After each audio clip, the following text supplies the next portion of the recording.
Publishers will soon be able to monetize their Twitter audience.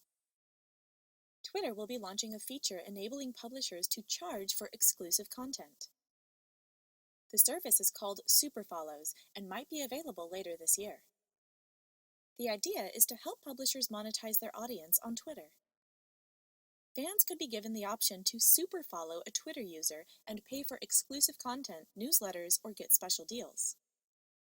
Twitter also recently acquired a newsletter service that would tie into its efforts with super follows.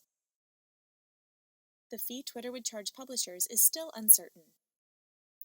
The move comes after competitors like Google and Facebook announced that they will start paying news publishers. Superfollow will be a great way for publishers to have an additional source of revenue and monetize their Twitter fanbase.